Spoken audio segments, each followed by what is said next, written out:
Hi everyone, I hope you're doing well. My name is Katie and I'm very excited to be reviewing a book for you today called Parable of the Sower by Octavia E. Butler. Now in a lot of ways this isn't like the type of book I normally read. I don't read a lot of dystopians, I don't read a lot of sci-fi, and I definitely don't read a lot of diary format type books, and this book is definitely all of those things, but I ended up absolutely loving this, so I'm going to get into a spoiler-free summary and then the pros and cons. So as I said, this is a dystopian and it takes place in the year, sorry I've got something in my eyelash. Now this takes place just exactly 10 years from now in the year 2027. The government is falling apart, society is falling apart, the environment is falling apart, and this is told through the eyes of a young girl named Lauren who is 17. She's a preacher's daughter and she's living in California with her father, her stepmother, and her brothers. And even though I did call this sci-fi, because I know that's how a lot of people describe it, there's really not too much sci-fi happening in this, so if you're scared to read it because you're not a big fan of sci-fi, definitely don't let that scare you away. The only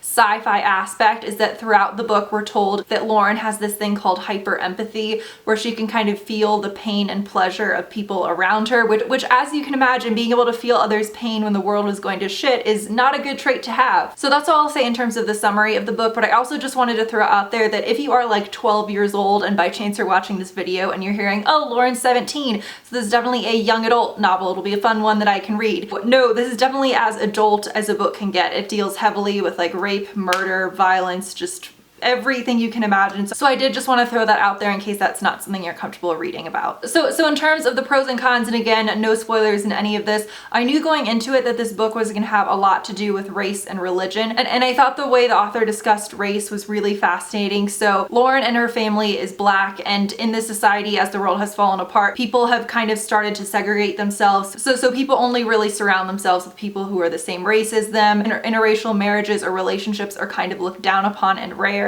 So I knew going into this book I was going to be interested in how she handled the theme of race, but if I'm being 100% honest, in terms of the religious aspects of this book, because I knew religion was going to be a massive theme, I wasn't necessarily looking forward to that, but looking back on it, I think I was definitely being a little bit closed-minded, and the religious themes of this book actually ended up being my favorite aspect of this book overall. So as I think I mentioned, Lauren's father is a preacher and their family is Baptist, I believe it is, but she definitely secretly does not share any of those beliefs. She loves reading the Bible and kind of picking out the pieces that she thinks kind of coincide with her beliefs about what God is. And in her mind, the overarching theme with her religion is that she thinks God is change. So at the beginning of every single chapter, there are kind of almost poems from her religious text that she's writing called Earth Seed, and they are so beautiful and fascinating to read. I think the reason I had a little bit of an aversion going into the book about the religious aspects was I was worried that it was going to feel like the author was shoving her religious beliefs on the reader, but it does not feel that way, and that's not the case at all. It's in terms of religion, this book is much more so about the creation of a religion and how that can come about. So that I thought was actually so interesting. And I know some people critique the book and say, well, her religion isn't really fully fleshed out, but keep in mind Lauren is 17. So I think for a 17-year-old to kind of create her own religion, it's pretty well done. The book also had this unique quality where it was highly addictive and thrilling and definitely terrifying at aspects and kept me on the edge of my seat, but at the same time it definitely caused you to think about environmental issues, political issues, race issues, religious issues. So it's definitely not like a mindless thriller dystopian, but it still is, I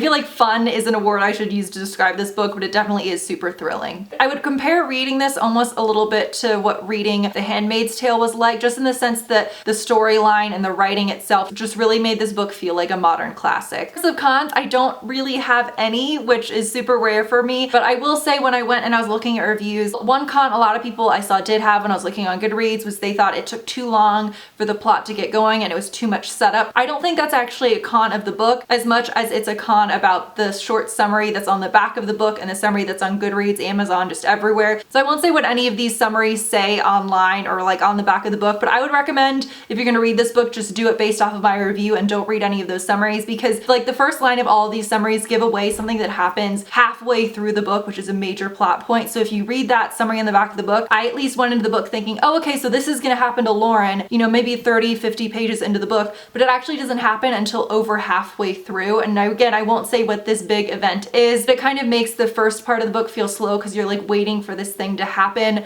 But I think if I hadn't been told that, I wouldn't have felt that way reading the book. So please go ahead and check out Parable of the Sower by Octavia E. Butler. This is, I think it's a 2-part series, a duology, and I'm definitely gonna check out the second book in the Earthseed series, as I think it's called. So I hope you guys enjoyed this book. Let me know if you've read any Octavia E. Butler before, and I'll see you guys soon. Bye.